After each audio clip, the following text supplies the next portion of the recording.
थोड़ा ये समझा दूंगी तुहानू हौली हौली। ਇਹਦੇ ਵਿੱਚ ਜੋ ਸੀ ਮੇਨ ਸੀ मतलब मेन तो यही मैंने जो समझ लगे कि हाँ ਉਹਦੀ ਰੀਜ਼ਨੇਬਲ ਪਰਸਨ ਉਹ ਹੁੰਦਾ ਜਿਹੜਾ ਜਿਹਦੇ ਤੋਂ ਹੋਇਆ ਲਾਇਬਿਲਿਟੀ ਬਣਦੀ ਹੈ, ਜਿਹਦੀ ਪ੍ਰੋਪਰ ਕੇਅਰ ਕਰੂਗਾ ਉਸ ਪਰਸਨ ਦੀ ਕੰਪਨਸੇਸ਼ਨ ਜਾਂ ਕੁਝ ਇਦਾਂ ਦਾ ਹੁੰਦਾ ਜੀ, ਜੋ ਮੈਂ ਸਮਝਿਆ ਜਿੱਥੇ ਤੱਕ। ਜਿਹੜਾ ਰੀਜ਼ਨੇਬਲ ਇਹਦਾ ਮਤਲਬ ਹੈ ਕਿ ਇਹ ਅਪਲਾਈ ਜਿਹੜਾ ਸੇਮ ਕਲਾਸ ਤੇ ਨਹੀਂ ਹੋਊਗਾ, ਤੇ ਜੇ ਸੇਮ ਲਾਅ ਅਪਲਾਈ ਨਹੀਂ ਹੋਊਗਾ ਹਰ ਇੱਕ ਕਿਤੇ, ਠੀਕ ਹੈ। Same law will not apply to everyone, but ਇਹ ਅਪਲਾਈ ਹੋਣਾ ਚਾਹੀਦਾ ਕਲਾਸ ਆਫ ਪੀਪਲ ਤੇ। ਜਿਵੇਂ ਲੈਜਿਸਲੇਚਰ ਇਨ ਟਾਈਟਲ ਆ ਕਿ ਉਹ ਰੀਜ਼ਨੇਬਲ ਕਲਾਸੀਫਿਕੇਸ਼ਨ ਬਣਾਈ, ਗਰੁੱਪ ਤੇ ਅਪਲਾਈ ਹੋਊਗਾ। ਕਲਾਸ ਆਫ ਪੀਪਲ ਹੋ ਗਿਆ, ਗਰੁੱਪ ਵੀ ਹੋ ਗਿਆ, ਹਨਾ। ਯੈਸ ਐਂਡ ਜੋ ਜਿਵੇਂ ਕਿ ਲੈਜਿਸਲੇਚਰ ਇਨ ਟਾਈਟਲ ਆ ਕਿ ਉਹ ਰੀਜ਼ਨੇਬਲ ਕਲਾਸੀਫਿਕੇਸ਼ਨ ਬਣਾਏ, ਠੀਕ ਹੈ, ਲੈਜਿਸਲੇਸ਼ਨ ਦੇ ਪਰਪਸ ਦੇ ਲਈ, ਐਂਡ ਟਰੀਟ ਕਰੇ all ਪੀਪਲਸ ਨੂੰ, ਹਨਾ, ਇੱਕ ਕਲਾਸਿਸ ਦੇ ਵਿੱਚ treat all in one classes on equal footing ਦੇ ਉੱਪਰ। ਇਸ ਟੈਸਟ ਨੂੰ ਯੂਜ਼ ਕੀਤਾ ਗਿਆ ਸੀ ਸੁਪਰੀਮ ਕੋਰਟ ਦੇ ਦੁਆਰਾ, ਠੀਕ ਹੈ, from the very beginning to test ਆ। ਜਦੋਂ ਕੌਨਸਟੀਟਿਊਸ਼ਨਲ ਵੈਲਿਡਿਟੀ ਚੈੱਕ ਕਰਨੀ ਹੁੰਦੀ ਹੈ ਨਾ ਲੈਜਿਸਲੇਸ਼ਨ ਨੇ, ਦੈਨ ਉਦੋਂ ਇਹ ਯੂਜ਼ ਕੀਤਾ ਗਿਆ ਸੀਗਾ ਸੁਪਰੀਮ ਕੋਰਟ ਦੇ ਦੁਆਰਾ, ਕਿ ਜਦੋਂ ਲੈਜਿਸਲੇਸ਼ਨ ਨੇ ਜੋ ਉਹਨਾਂ ਨੇ ਐਕਟ ਬਣਾਇਆ, ਜੋ ਉਹਦੀ ਕੌਨਸਟੀਟਿਊਸ਼ਨਲ ਵੈਲਿਡਿਟੀ ਚੈੱਕ ਕਰਨੀ ਹੈ, ਦੈਨ ਉਸ ਟਾਈਮ ਕਿ ਹਾਂਜੀ ਕਿਤੇ ਆਰਟੀਕਲ 14 ਨੂੰ ਵਾਇਲੇਟ ਤਾਂ ਨਹੀਂ ਕਰ ਰਿਹਾ, तो ਇਹ ਟੈਸਟ ਨੂੰ ਉੱਥੇ ਯੂਜ਼ ਕੀਤਾ ਜਾਂਦਾ ਹੈ। ਠੀਕ ਹੈ, ਠੀਕ ਹੈ। ਤੁਸੀਂ state of West Bengal versus Anwar Ali Sarkar ਵਾਲਾ ਕੇਸ ਪੜ੍ਹੇ? ਮੈਂ ਕੇਸ ਕੂਸ ਜੇ ਭੇਜ ਦਿਓ ਜੀ ਮੈਨੂੰ। ਮੈਂ ਤੁਹਾਨੂੰ ਨਾ ਮੇਰੇ ਕੋਲ ਇੱਥੇ ਹੁਣ ਮੇਰੇ ਕੋਲ ਮੈਂ ਇਸ ਟੈਸਟ ਆਫ ਰੀਜ਼ਨੇਬਲ ਕਲਾਸੀਫਿਕੇਸ਼ਨ ਬਾਰੇ ਮੈਂ ਲਿਖਿਆ ਹੋਇਆ ਸੀ ਆਪਣੀ ਕਾਪੀ ਤੇ, ਮੈਂ ਉਦੋਂ ਬੱਚਿਆਂ ਜਦੋਂ ਕੌਨਸਟੀਟਿਊਸ਼ਨ ਕਰਾਇਆ ਸੀ, ਇਸ ਕੁਝ ਕੇਸ ਵੀ ਸੀ, ਮੈਂ ਤੁਹਾਨੂੰ ਉਹ ਸਾਰਾ ਭੇਜੂੰਗੀ, ਠੀਕ ਹੈ, ਜਿਹਦੇ ਵਿੱਚ ਇਕੁਐਲਿਟੀ ਬਿਫੋਰ ਲਾਅ ਦੇ ਕੁਝ ਪੁਆਇੰਟਸ ਨੇ, ਤਾਂ ਉਹ ਮੈਨੂੰ ਯਾਦ ਕਰਾ ਦਿਓ, ਮੈਂ ਤੁਹਾਨੂੰ ਭੇਜੂੰਗੀ, ਕਿਉਂਕਿ ਉਹ ਆਰਟੀਕਲ 14 ਜਿਹੜਾ ਸੀਗਾ ਉਹਦੇ ਵਿੱਚ ਇਹ, ਮੈਂ ਤਾਂ ਆਰਟੀਕਲ 14 ਪੜ੍ਹਿਆ ਹੀ ਟੈਸਟ ਆਫ ਰੀਜ਼ਨੇਬਲ ਕਲਾਸੀਫਿਕੇਸ਼ਨ ਦੇ ਨਾਲ ਹੈ। ਸਾਨੂੰ ਨਹੀਂ ਪੜ੍ਹਾਈ ਹਾਂ, ਮੈਂ ਇਹਨਾਂ ਨੂੰ ਕਲਾਸ ਨੂੰ ਕਰਾਇਆ ਸੀ। ਹਾਂ, ਪ੍ਰਿਯੰਕਾ ਚਲੋ ਚਲੀ ਗਈ, ਅਦਰਵਾਈਜ਼ ਮੈਂ ਨੋਟਸ ਭੇਜੇ ਸੀ। ਤਾਂ ਇਹ ਮੈਂ ਕਿਹਾ ਸੀ ਕਿ ਆਰਟੀਕਲ 14 ਦੇ ਵਿੱਚ ਆਉਂਦੀ ਹੈ ਇਹ ਟੈਸਟ ਆਫ ਰੀਜ਼ਨੇਬਲ ਕਲਾਸੀਫਿਕੇਸ਼ਨ। ਤੁਸੀਂ ਇਕੁਐਲਿਟੀ ਬਿਫੋਰ ਲਾਅ ਜਾਂ ਰੂਲ ਆਫ ਲਾਅ ਪੜ੍ਹਿਆ ਹੋਊਗਾ, ਹਨਾ। ਸਾਨੂੰ ਕਨਸਟੀਟਿਊਸ਼ਨ ਤੇ ਰਾਧਾ ਮੈਡਮ ਨੇ ਜਾਂ ਇਕੁਅਲ ਪ੍ਰੋਟੈਕਸ਼ਨ ਆਫ ਲਾਅ ਪੜ੍ਹਿਆ ਹੋਊਗਾ, but test of reasonable classification ਦੇ ਵਿੱਚ ਕੁਝ ਕੇਸ ਆਉਂਦੇ ਨੇ ਕਿ ਜਿਹਦੇ ਵਿੱਚ ਮਤਲਬ ਹੁਣ ਜਿਵੇਂ ਸੁਪਰੀਮ ਕੋਰਟ ਨੇ ਇਹਨੂੰ ਸੁਪਰੀਮ ਕੋਰਟ ਦੇ ਦੁਆਰਾ ਫਸਟ ਟਾਈਮ ਯੂਜ਼ ਕੀਤਾ ਗਿਆ ਸੀ ਟੈਸਟ ਨੂੰ, ਠੀਕ ਹੈ। ਐਂਡ ਲੈਜਿਸਲੇਸ਼ਨ ਜਦੋਂ ਵੀ ਕੋਈ ਨਵਾਂ ਐਕਟ ਬਣਾਉਂਦੀ ਆ ਦੈਨ ਉਹਦੀ ਪਹਿਲਾਂ ਕੌਨਸਟੀਟਿਊਸ਼ਨਲ ਵੈਲਿਡਿਟੀ ਚੈੱਕ ਕਰਦੀ ਆ ਕਿ ਵਾਇਲੇਟ ਤਾਂ नहीं हो रहा आर्टिकल 14, ठीक है जी।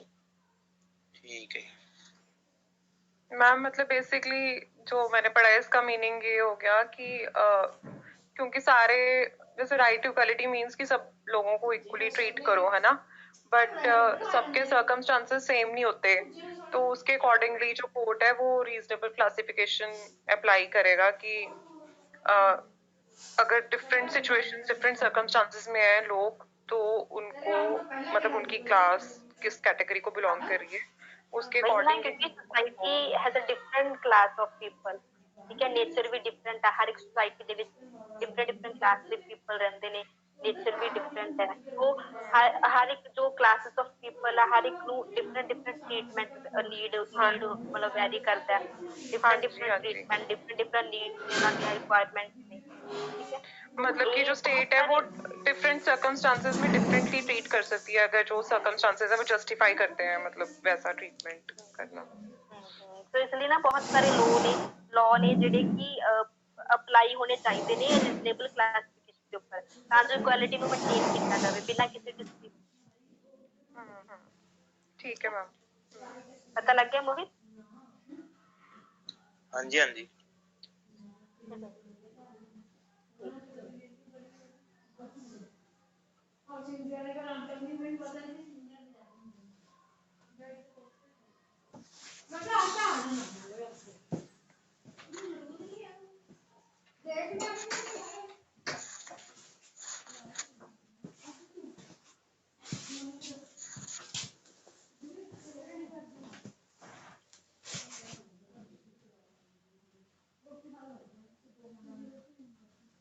ਹਾਂਜੀ ਉਸ ਤੋਂ ਨੈਕਸਟ ਕਰਦੇ ਆ।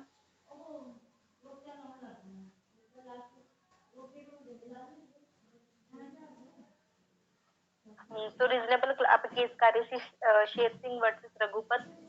ਸੋ ਇਹਦੇ ਵਿੱਚ ਇਹ ਹੈਲਡ ਕੀਤਾ ਸੀ, ਇੰਪੋਰਟੈਂਟ ਕੁਐਸਚਨ ਸੀ ਕਿ ਹਾਂਜੀ ਰੀਜ਼ਨੇਬਲ ਜਸਟੀਫਿਕੇਸ਼ਨ ਜੋ ਹੈ ਟੈਸਟ ਹੈ ਕਿ ਤੋਂ whether contempt law satisfy the test of reasonable under article 14, ठीक है। तो एंड ਦੇ ਵਿੱਚ ਕੀ ਹੱਲ ਕੀਤਾ ਸੀ ਕਿ contempt law is a reasonable law and punish those people who lower the dignity of the court, ठीक है।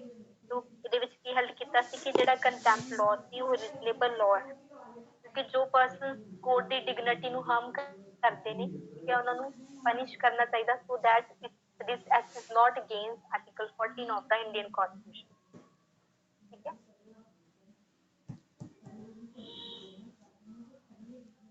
एक्ट ਦੇ ਹੈਲਡ ਸਮਝ ਲੱਗ ਗਿਆ ਇਹਦਾ ਕਿਉਂ ਦੀ ਕਲਾਸੀਫਿਕੇਸ਼ਨਸ ਜੋ ਹੋਈ ਸੀਗੀ ਆਰਟੀਕਲ 14 ਦੇ ਬੇਸ ਤੇ ਕੀਤੀ ਸੀ, ਠੀਕ ਹੈ।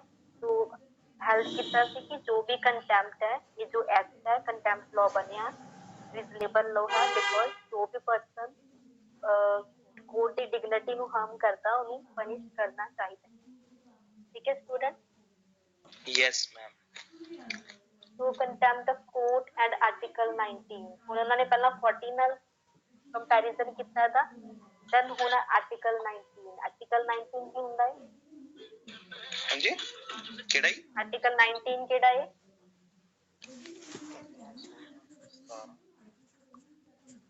ਆਰਟੀਕਲ 19 ਆਈ ਥਿੰਕ ਉਹ ਰਾਈਟ ਟੂ ਸਪੀਚ। ਯੈਸ, ਠੀਕ ਹੈ। ਹੁਣ ਇਹ ਦੇਖਣਾ ਹੈ ਕਿ ਇਹਦਾ ਟੈਸਟ ਆਫ ਰੀਜ਼ਨੇਬਲ ਕਲਾਸੀਫਿਕੇਸ਼ਨ ਦੇ ਵਾਂਗੂ ਹੈ ਕਿ ਆਰਟੀਕਲ 19 ਨੂੰ ਵਾਇਲੇਟ ਤਾਂ ਨਹੀਂ ਕੀਤਾ ਇਸ ਐਕਟ ਨੇ, ਠੀਕ ਹੈ। ਰੇਸ਼ਮ ਸਿੰਘ ਵਰਸਸ ਸਟੇਟ ਦਾ ਕੇਸ ਸੀਗਾ ਜਿਹਦੇ ਵਿੱਚ ਸੁਪਰੀਮ ਕੋਰਟ ਨੇ ਕਿਹਾ ਸੀ ਕਿ ਜੋ ਸਾਨੂੰ freedom of speech and expression given under article 19 clause 1 stop a person not to speak and expression on those matters which contempt the contempt of court। मतलब ਇਹ ਹੈ ਕਿ no doubt ਸਾਨੂੰ right to speech ਹੈ, ਠੀਕ ਹੈ, ਸਾਨੂੰ freedom ਹੈ, ਅਸੀਂ ਕੁਝ ਵੀ ਬੋਲ ਸਕਦੇ ਹਾਂ, ਕੁਝ ਵੀ express ਕਰ ਸਕਦੇ ਹਾਂ, but ਇਹ ਚੀਜ਼ ਹਮੇਸ਼ਾ ਧਿਆਨ ਦੇ ਵਿੱਚ ਬਟ ਸਾਨੂੰ ਕੁਝ ਰਿਸਟ੍ਰਿਕਸ਼ਨ ਵੀ ਨਹੀਂ ਕਿਉਂਕਿ ਸਾਨੂੰ ਪਤਾ ਸਾਡੇ ਜਿਹੜੇ ਫੰਡਾਮੈਂਟਲ ਰਾਈਟਸ ਨੇ ਉਹ ਐਬਸੋਲੂਟ ਨਹੀਂ ਹੈ, ਠੀਕ ਹੈ ਐਬਸੋਲੂਟ ਹੈ ਤਾਂ ਨਹੀਂ ਹੈ। ਸਾਨੂੰ ਫਰੀडम ਦਿੱਤੀਆਂ ਨੇ, ਸਾਡੇ ਜੋ ਫੰਡਾਮੈਂਟਲ ਰਾਈਟਸ ਹੈ ਕਿ ਉਹ ਐਬਸੋਲੂਟ ਹੈ ਹੈਗੇ ਨਹੀਂ। हाँ क्या वो मतलब मीन्स कि कोई रिस्ट्रिक्शन नहीं है कोई? नो मैम एब्सोल्यूट नहीं है ना, क्योंकि रिस्ट्रिक्शंस हमेशा नाल दित्तियां ਹੁੰਦੀਆਂ ਨੇ हर एक चीज ਨੂੰ लेके, जैसे बेसिकली कि नेशनल इंटीग्रिटी जो है उसको कोई हार्म नहीं होना चाहिए किसी भी राइट से। ਸਾਡੇ ਫੰਡਾਮੈਂਟਲ ਰਾਈਟਸ ਇਨਕੰਪਲੀਟ ਨਹੀਂ ਹੈ ਸਾਨੂੰ ਫਰੀडम, ਕਿਉਂਕਿ ਹੁਣ ਫਰੀडम ਦੀ ਗੱਲ freedom of speech and expression ਦੀ ਗੱਲ ਕਰਾਂਗੇ ਤਾਂ ਸਾਨੂੰ ਰਾਈਟ ਹੈ, ਠੀਕ ਹੈ, ਬਟ ਕੁਝ ਰਿਸਟ੍ਰਿਕਸ਼ਨ ਵੀ ਨੇ ਕਿ ਤੁਸੀਂ ਕਿੰਨੀ ਹੱਦ ਤੱਕ ਬੋਲਣਾ। ਇਹ ਨਹੀਂ ਕਿ ਤੁਸੀਂ ਸੋਚੋ ਸਾਡਾ ਰਾਈਟ ਟੂ ਸਪੀਕ ਹੈ ਜੇ ਅਸੀਂ ਕੰਟੈਂਪਟ ਆਫ ਕੋਰਟ ਕਰਾਂਗੇ, ਠੀਕ ਹੈ। तो ਇਸ ਦੇ ਵਿੱਚ ਕਿਹਾ ਸੀ ਕਿ ਜੋ freedom of speech and expression ਸੀ, ਠੀਕ ਹੈ, ਇਹ ਨਹੀਂ ਹੈ ਕਿ a person not speak to stress on those matters कि भी जो कंटेम्प्ट करन कोर्ट, ठीक है, कि मतलब कोर्ट ऑफ कंटेम्प्ट करे, कुछ भी बोले कहे मेरा तो बोलने का राइट है, ठीक है। ठीक है, ये तो हम बहुत चंगी तरह समझ रहे थे।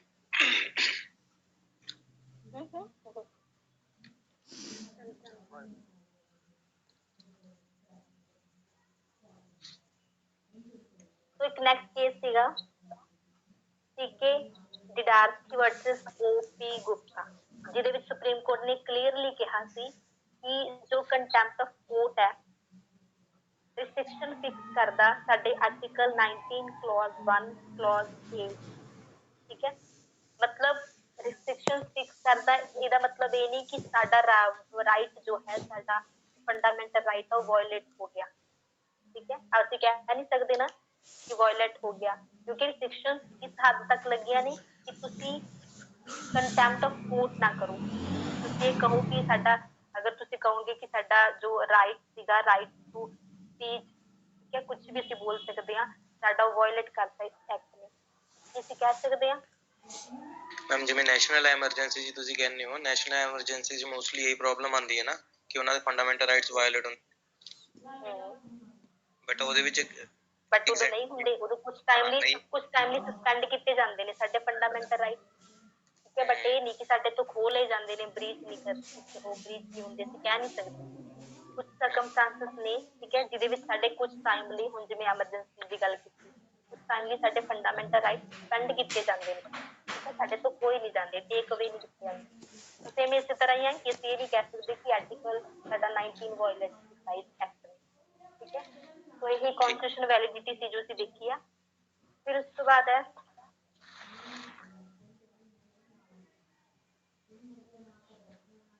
तो जो साडा कंटेम्प्ट ऑफ कोर्ट एक्ट है वैलिड उदों ही होएगा ਜਦੋਂ ਇਹ ਕੁਝ ਰਿਸਟ੍ਰਿਕਸ਼ਨ ਫਿਕਸ ਕਰੇਗਾ ਸਾਡੇ freedom of speech and expression ਦੀ, ਠੀਕ ਹੈ। ਕਿਉਂਕਿ ਇਹ ਐਕਟ ਜੋ ਕੰਟੈਂਪਟ ਆਫ ਕੋਰਟ ਐਕਟ ਬਣਿਆ, ਇਹਦਾ ਮੇਨ ਆਬਜੈਕਟ ਕੀ ਹੈ, ਕੀ ਪਰਪਸ ਹੈ, ਕਿਉਂ ਬਣਾਇਆ ਗਿਆ, ਤਾਂ ਜੋ ਕੋਰਟ ਦੀ ਕੋਈ ਡਿਗਨਿਟੀ ਨੂੰ ਹਾਰਮ ਨਾ ਕਰੇ। ਅਗਰ ਹਾਰਮ ਕਰੇ ਦੈਨ ਉਹਦੇ 'ਚ ਪਨਿਸ਼ਮੈਂਟ ਵੀ ਦਿੱਤੀ ਆ। ਅਗਰ ਕੋਈ ਕੋਰਟ ਦੀ ਡਿਗਨਿਟੀ ਨੂੰ ਹਾਰਮ ਕਰਦਾ ਜਾਂ ਕੋਰਟ ਦੇ ਕਿਸੇ ਵੀ ਆਰਡਰ ਨੂੰ ਕ੍ਰਿਟੀਸਾਈਜ਼ ਕਰਦਾ, ਠੀਕ ਹੈ, ਕੋਈ ਵੀ ਪਰਸਨ ਜਾਂ ਸਿਵਲ ਕੰਟੈਂਪਟ ਕਰਦਾ ਜਾਂ ਕ੍ਰਿਮੀਨਲ ਕਰਦਾ, ਦੈਨ ਇਹ ਜੋ ਐਕਟ ਹੈ ਕੁਝ ਰਿਸਟ੍ਰਿਕਸ਼ਨ ਫਿਕਸ ਕਰਦਾ। ਬਟ ਇਸ ਰਿਸਟ੍ਰਿਕਸ਼ਨ ਦੇ ਉੱਪਰ ਅਸੀਂ ਇਹ ਨਹੀਂ ਕਹਿ ਸਕਦੇ ਸਾਡੇ ਜਿਹੜੇ ਫੰਡਾਮੈਂਟਲ ਰਾਈਟ ਨੇ ਉਹ ਵਾਇਲੇਟ ਹੋ ਜਾਣ, ਠੀਕ ਹੈ। तो नेक्स्ट है contempt of court and article 21।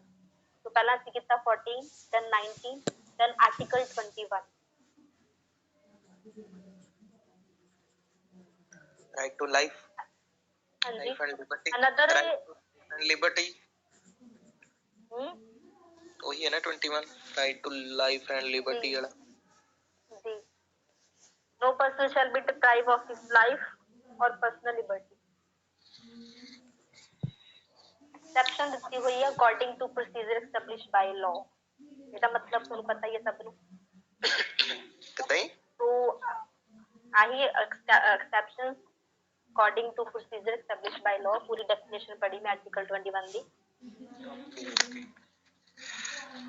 वो तो पता ही है। whether contempt of court act is against article 21 or not। Article 21 ਦੇ अगेंस्ट, हाँ, ये जो एक्ट बनया कि आर्टिकल 21 ਦੇ अगेंस्ट है, मतलब एक कॉन्स्टिट्यूशन ਦੇ अगेंस्ट है।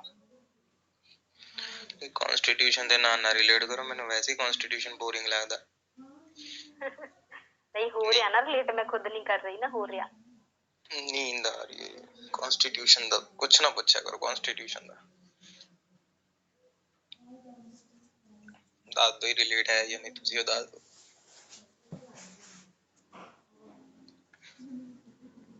जो कॉन्स्टिट्यूशन ਦਾ आर्टिकल 21 है, कोर्ट ਦੇ ਅੱਗੇ क्वेश्चन राइज होया ਸੀ so that contempt of court act will against article 21 of Indian constitution। ਕਿ ਸਾਡਾ ਇਹ ਜੋ article 21 ਨਾ ਮਤਲਬ ਬ੍ਰੀਚ ਹੋਇਆ, ਮਤਲਬ ਵਾਇਲੇਟ ਕਰਦਾ, because it has no procedure, no proper procedure। State of Bombay versus MP the case ਸੀਗਾ ਜਿਹਦੇ ਵਿੱਚ ਸੁਪਰੀਮ ਕੋਰਟ ਨੇ ਕਿਹਾ ਸੀ ਕਿ ਜੋ ਸੈਕਸ਼ਨ 10 ਹੈ, ठीक है, सेक्शन 10 है जो इस एक्ट का, make it clear that high court shall use the power relating to, जिवें मैं पहला भी दस्सिया सुप्रीम कोर्ट से हाई कोर्ट दे कोल वाइड पावर है relating to the case of contempt, ठीक है। तो article high court shall use the power relating to contempt of court of subordinate court. In that case he held कीता सी this act will not against article 21 of the Indian constitution। नहीं है, ठीक है, क्यों नहीं है? ਹਰੇਕ ਦਾ ਜ਼ਿੰਦਗੀ ਜੀਣ ਦਾ ਅਧਿਕਾਰ ਹੈ। नहीं, ये वाला एक्ट आर्टिकल 21 ਦੇ अगेंस्ट नहीं है, इसकी कॉन्स्टिट्यूशनल वैलिडिटी है, क्यों नहीं है? पता नहीं। चलो थोड़ा होमवर्क है, ठीक है, थोड़ा ही होमवर्क है। Whether contempt of court act against article 21, if yes then why, ठीक है, ये थोड़ा होमवर्क है, करके आयो। ठीक है ठीक है जनिंदर, ठीक है मैम। ठीक है पवित्र, संदीप, रणवीर तो सो रहा है। ਹੁਣ ठीक ਬੱਲੇ है जी, मेरी नेक्स्ट क्लास का टाइम हो गया, 48 हो गए। तो जो मैं तेन क्वेश्चन दिता कि ये जो एक्ट है आर्टिकल 21 के अगेंस्ट है, अगर है तो क्यों है, अगर नहीं है तो क्यों नहीं है। ठीक है, ये थोड़ा होमवर्क है, कल करके आयो। Okay ma'am. ठीक है जी, ओके। अटेंडेंस ला दो। मैं एक स्क्रीनशॉट ले ला, रुको रुको रुको। मैं याद करा पहला जब मैं लेके रख लिया सी, पर रणवीर बाद में ऐड होया सी। ठीक है जी, ओके, मिलते हैं कल। ओके जी, थैंक यू जी। ओके।